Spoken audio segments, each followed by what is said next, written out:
What's your relationship to endings, to letting things go, to allowing things to complete their kind of natural life cycle?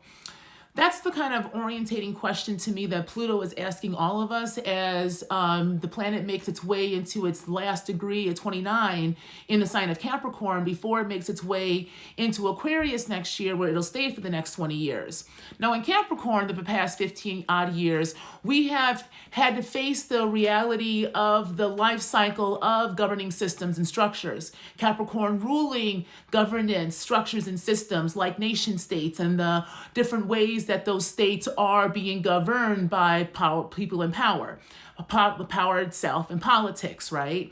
And so we saw this at the very beginning of Pluto coming into Capricorn with the kind of financial crisis that occurred, in which the idea that the economic system that we're beholden to is stable really went through its own kind of reckoning that anything that we create will go through a cycle of death and rebirth. So there is an ending that we are having to face with this current structures of governance and systems and ways in which we work with the currency of life. So now Pluto's going to go into Aquarius, the sign of the collective, also the sign of innovation and technology and the like. And many are saying this is going to be a time of the power to the people. But remember, Pluto is about transforming by going through the death and rebirth cycle. Things must end for other things to be reborn. So what must end in the ways we understand the collective, how we come together, collectivize, and the ways in which we give our authority up to those that we want to be in community with? Because we're also going to have to contend with AI.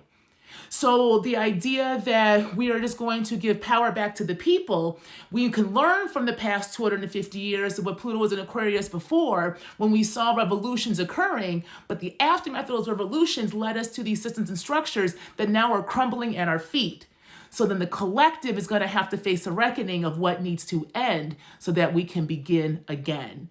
So always remember, Pluto transforms through death and rebirth. So what's your relationship to endings? Because that's going to help you figure out how you work with the energy of Pluto when it takes us all to the underworld and back. My books are open for Journey to Self readings to the end of the year. So if you want to book with me, you can do so here. And as always, like, share, and follow for more.